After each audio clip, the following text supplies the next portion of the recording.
other shows we have for you to enjoy at myclassicradio.net. The Avengers was most certainly not a household name in South Africa prior to the radio series. With no national television service until 1976, the mechanism simply was not present in the country to show television programs to mass audiences. While many other countries reveled in the filmed adventures of John Steed and company, South Africa was not equipped to join in the fun. The series took Britain by storm and made a major impression in the American markets, being that greatest of rarities, a British series given a network transmission slot. However, as a filmed series, rather than a videotaped one, The Avengers was able to gain a modicum of exposure in South Africa through film rentals.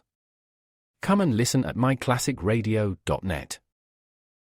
From Hollywood, the CBS Radio Workshop.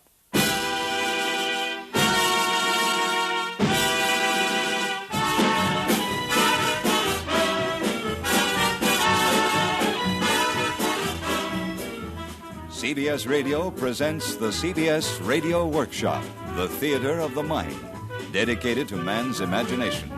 And today, on her birthday, dedicated to one of the show business greats of all times, Miss Sophie Tucker, starring in No Time for Heartaches, written and directed by Sam Pierce, with Margaret Whiting playing Sophie as a girl. I don't suppose it's ever happened to you, Miss Tucker, but... well, I can't figure it out. What's that, honey? Well, I'm young, and people have told me I'm pretty, or at least I'm kind of pretty. And I've been singing ever since I was about 5 or 6 years old.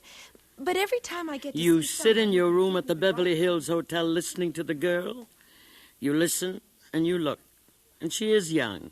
She is pretty. And you find it hard to concentrate on her story because it takes you back 10, 20... 30, 40, 53 years to Sophie Abuser. It's a long way back, Sophie, from this plush room in the svelte Beverly Hills Hotel. But the girl's voice pushes you back, and you wonder how it happened, how you got from there to here. You remember that first time you left your home in Hartford, Connecticut, with $100 in your pocket and a note to several of the top Tin Pan Alley songwriters from your friend Willie Howard. You were young then, Sophie, and you knew you had it. You had it in you to be big in show business. But you were scared, too. And you had to take a deep breath before you knocked on the door marked Harry Von Tilzer. It took 2 or 3 knocks to get an answer, but then it came. Yeah, come in. Mr. Von Tilzer, I'm a friend of Mr. Willie Howard's. Oh, fine, good. Oh, that Willie Howard, he kills me every time I see him work. He told me I should talk to you about a song. Song? What song? Wait Till the Sun Shines, Nellie? Bird in a Gilded Cage? Both of those are good songs. I wrote them. Well, those are wonderful songs, Mr. Von Tilzer, but... well, I meant I was to talk to you about singing a song. Well, I sing very badly. About me singing a song. About you singing? Well, how do you like that? You're a singer. What do you sing? Well, I don't have any songs of my own, but I've sung some of yours in my mama's restaurant in Hartford, and Mr. Howard thought maybe if you heard me sing, you could help me get a job here in New York. Well, if Willie says you're good, who knows? I see, now what'd be good for you? I know the one that people always like in Hartford, on a Sunday afternoon. Oh, fine song. Yeah, I liked it the minute I wrote it. How do you do it? Well, sort of la-da-da-dee-dee-dee-dee. Hey, good. Fine. Come on, let's try. On a Sunday afternoon, in the merry month of June, take a trip up the Hudson or down the bay, take a trolley... No, I don't know about that song for you, honey. It isn't quite right. Well, I wasn't singing it the way I did... No, I know the one. You try this one.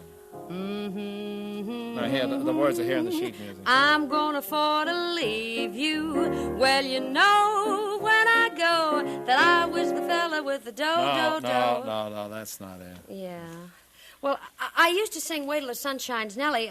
That's one of yours, Mr. Von Tilzer. Yeah, but I don't think that's right for you either, honey. I tell you what, I'm kind of busy right now getting my new songs into shape for a show, and after I get through with them, in about 6 months or so, you come on back and we'll see what we can find for you, eh?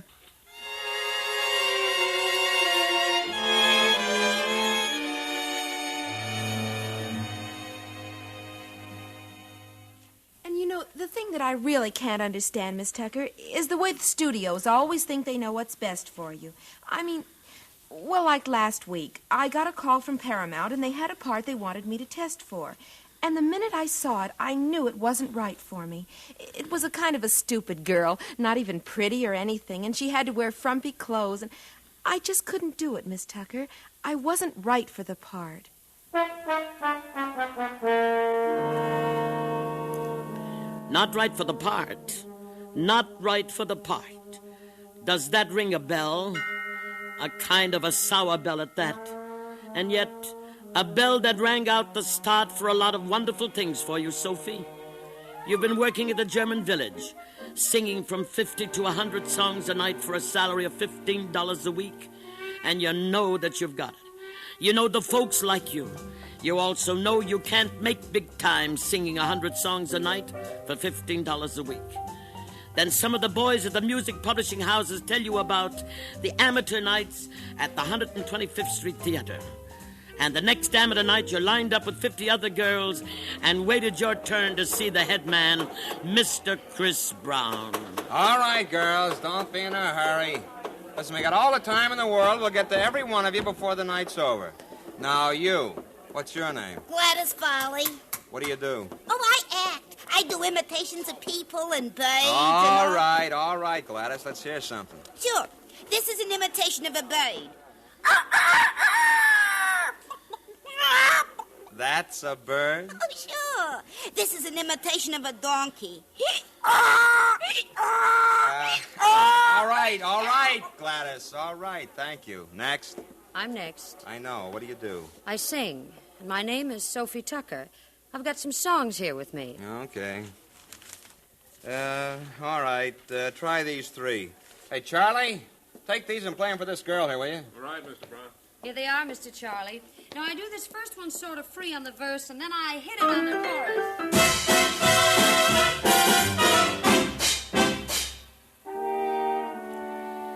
You sang the 3 songs for Mr. Chris Brown, and he said you could work the amateur night, and you knew this was the really big break. All the producers and booking agents would be there, listening and looking, and your hopes go up like a kid's balloon. And then, when you're walking out of the theater, you hear Chris Brown's voice, and he's talking to his assistant, and you can't help hearing what he's saying or knowing he's saying it about you. All right, Eddie, and look, that last one, the big one, she's so big and ugly the crowd out front will razz her, so you better get some cork and black her up. She'll kill him. So Eddie got the burnt cork and blacked you up, and you went out on a strange stage with the smell of cork in your nose and the sting of Chris Brown's words in your heart, and you sang everything you knew how to sing.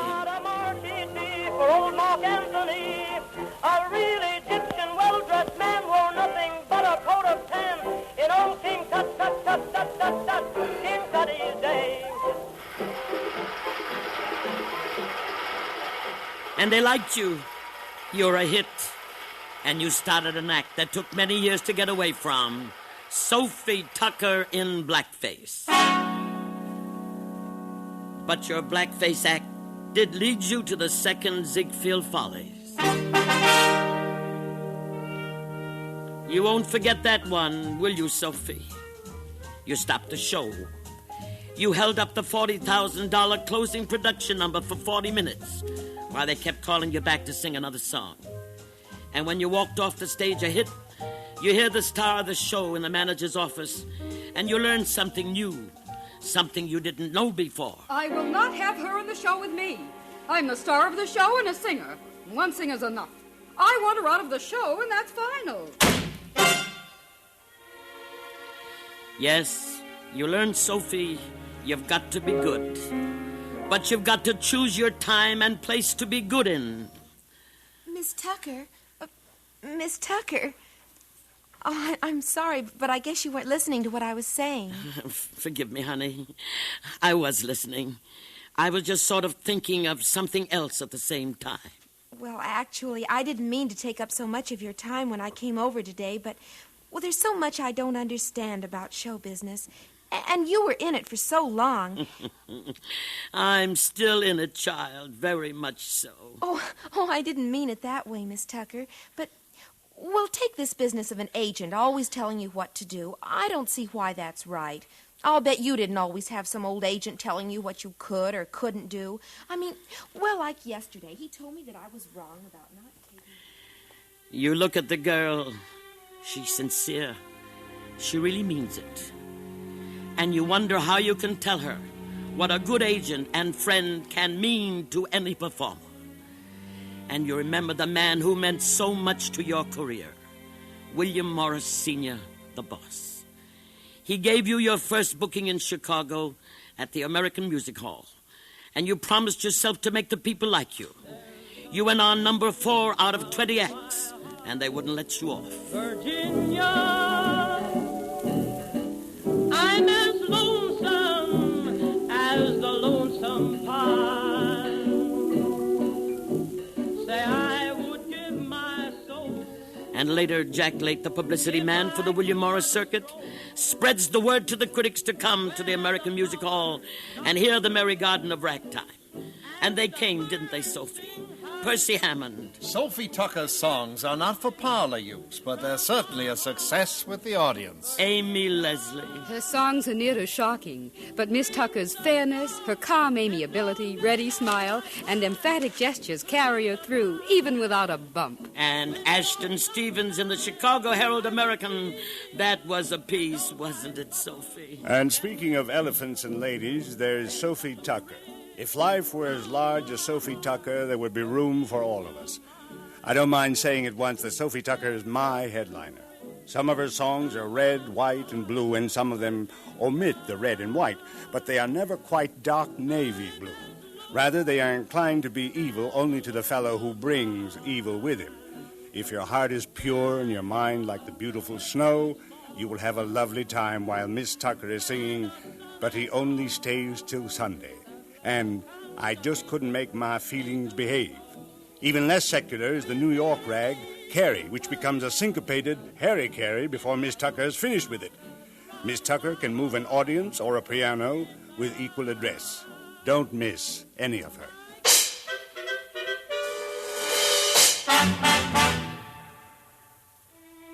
Yes, the critics came, and you learned one more thing about show business. It isn't always what they say, but the way they say it. They might laugh, and plenty of them did, but it's all right, as long as they're laughing with you.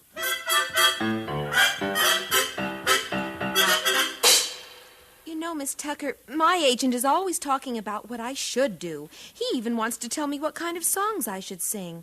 Gosh, I know I have to sing things that people like, but I can't see where it makes such a big... You can hear the girl talking, and yet you can almost see the earnest face of your wonderful friend and maid for so many years, Molly. The way she looked and sounded that day in Chicago in another hotel room. Molly had named you Patsy because she said you always be the one to take it on the chin, the Patsy. Patsy, I don't understand something about you. I don't understand lots of things about me, Molly. I ain't fooling. I mean it. Now, I've known you for a long time. Ever since the day I got tossed out of the Follies. Mm-hmm. And the only things I've ever tried to tell you were for your own good. Isn't that so, Patsy? Of course it is. Well, then, why is it that you won't listen to my friend's song? Your friend's song? What are you talking about? Patsy, I've been trying to get you to listen to me about my friend Shelton Brooks for 2 weeks now, and I never get further than the opening line when you think of something that has to be done. Right now, this minute. Honey, I don't ever remember hearing the name Shelton Brooks. Well, that's 'cause you haven't waited for me to get to it before now. All right. So you have a friend who wrote a song and you want me to hear it. All right, Molly. Tell your friend I'll hear his song. You can tell him yourself, Patsy, 'cause he's right outside the door. Come on in, Shell. Patsy, this is my friend Shelton Brooks. I guess you know Miss Tucker, Shell. Yeah, sure do. I caught your act at the theater, Miss Tucker, and it's really great. Guess you hear that from everybody, though. Listen, I may hear it from time to time, but don't ever let that stop you from saying it. It's the kind of music any performer likes. Now, Molly tells me you've written a song. Well, I have one that Molly thinks you might like. It's kind of a fast, bright song, Miss Tucker. But you're good with fast songs. Go ahead. Play it once the way you like it. I'll join in with you as you go. All right. Wait a minute. Stop just a second. Let's try it a little slower. Some of these days you'll miss me, honey. Some of these days you'll be so lonely. You'll miss my hugging. You're gonna miss my kissing. You're gonna miss me, honey, when I'm far away. I feel so lonely for you only, 'cause you know, honey, you've always had your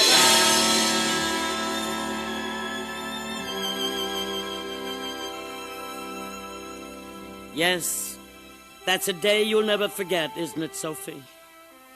The day you almost let the big one get away. You've sung it ever since, and you've sung it in almost every theater and club in the world. And it's still a great song. Some of these days, a song with the promise that you've had locked up inside of you all your life. A song that helped make that promise come true for you, Sophie.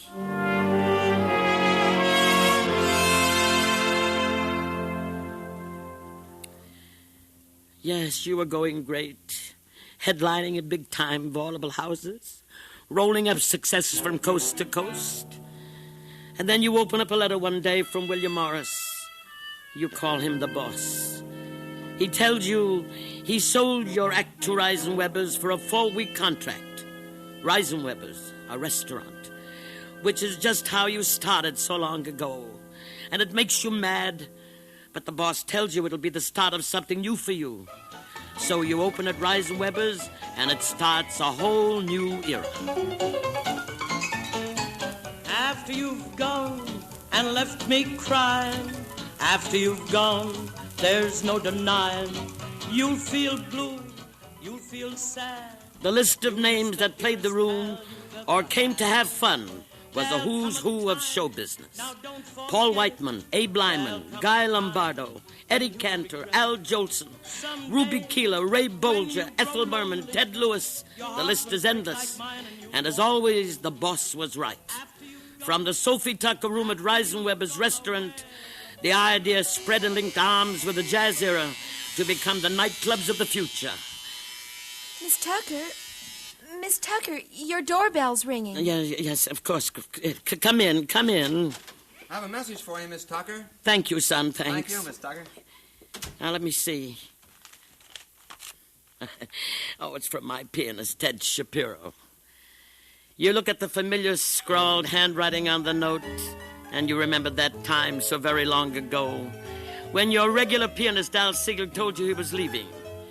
You were opening a new act the following week, and you called your pal Ruby Cowan and asked him who could play for you. And Ruby said he knew a fella, and he sent him over to see you at the hotel.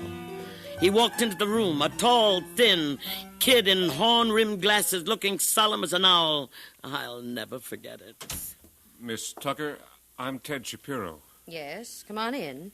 I was expecting you. Mr. Cowan said you were looking for a pianist, and I worked with Eva Tangway, and I played for Wellington and Cross. They're a dance team. Well, the main thing is to get the feel of working with me.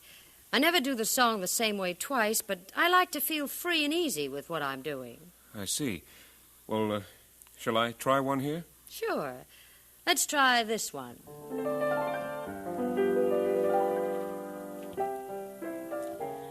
You worked with Ted that day for several hours, and as rehearsals went, this one was pretty bad.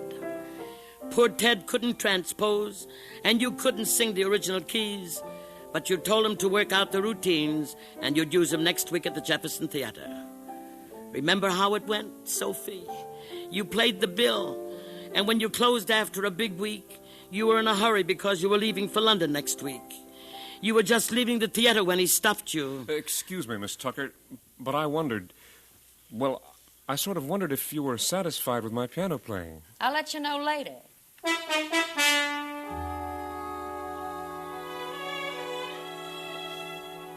You know something, Sophie? He's been playing for you for 37 years, and you haven't told him yet. And you know something else? I'll bet he has a pretty good idea of your answer. 37 years is a long time to work with someone, and a lot of things can happen in those years. London, sleepless nights working with an English songwriter, changing the American words into English so the jokes would make sense, and finally, the Kit Kat Club, and the warmest welcome you've ever had anywhere. It's a long ways from the Kit Kat Club in London to your first experience in Hollywood, Sophie, but you'll never forget it. You signed up to make a picture for Warner Brothers called Honky Tonk, and from the minute you read the first script to the day the finished picture folded, you had but one thought: this is a stinker. The only two things you got out of Honky Tonk were the $500 you bet Jack Warner it wouldn't play over 2 weeks in New York, and the letter you got from a fan in Portaban, Algiers. My dear Miss Tucker, I saw your beautiful self in the cinema play Honky Tonk, and I wish to tell you that I think you are the most beautiful lady I have ever seen. Your generous proportions appeal to me more than I can say. If you'll do me the honor to come to Algiers, I shall make you the favorite of my harem. I also have a pet monkey which I shall be honored to present to you. Cordially, Sheikh Abel Ray.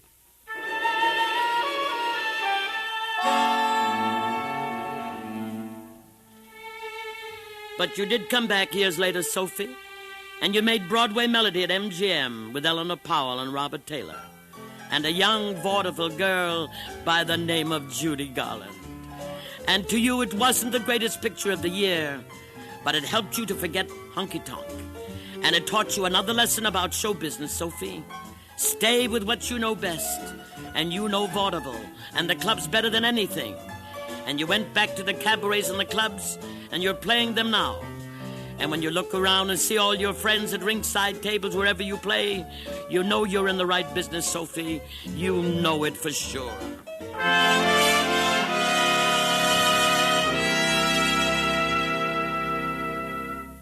Well, I didn't mean to take up so much of your time, Miss Tucker, and I guess I've done an awful lot of talking, but I've always wanted to meet you, and I knew you could help me. Honey, I don't know whether I can help you or not. I've been asked for advice from people who became stars before you were born. Mama Dolly used to ask me what was good for her kids. The Dolly sisters they became. Harry Richmond's mom brought him to me when he was wearing short pants. And Minnie Marks and her boys, they became the four Marx brothers, and so many others. And I've told them the same thing I can tell you. Never be late. A headliner is always on time. Be sure you look right. You never know who you may meet. Never let down on a show, and remember, when you're on stage, you're in character. Don't ad-lib. Don't be smart alecky. You may think you're being funny, but comedy doesn't come that easy. And be yourself. Don't be a carbon copy. And remember that first, last, and always, it's your work that counts. It isn't easy.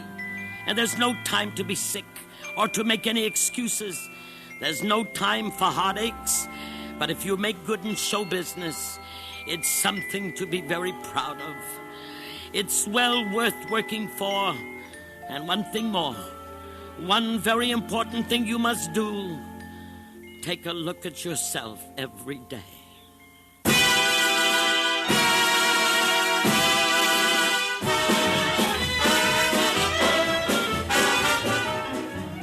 You have heard the CBS Radio Workshop production of No Time for Heartaches, starring Miss Sophie Tucker, with Miss Margaret Whiting playing Sophie Tucker as a girl. No Time for Heartaches was written and directed in Hollywood by Sam Pierce and produced by William N. Robeson, with music by Paul Barron. Featured in the cast tonight were Norma Jean Nielsen, Hans Conried, Dawes Butler, June Foray, Jay Novello, Amanda Randolph, Roy Glenn, and Byron Kane. Tonight on Face the Nation, the head of the British Labour Party, Hugh Gaitskell, faces a battery of top-flight Washington correspondents to answer many of the questions that are uppermost in your mind today. For the inside track on opinion inside governing circles, don't miss Face the Nation when it comes your way on most of these same stations tonight. Now stay tuned for Suspense, which follows immediately on most of these same stations.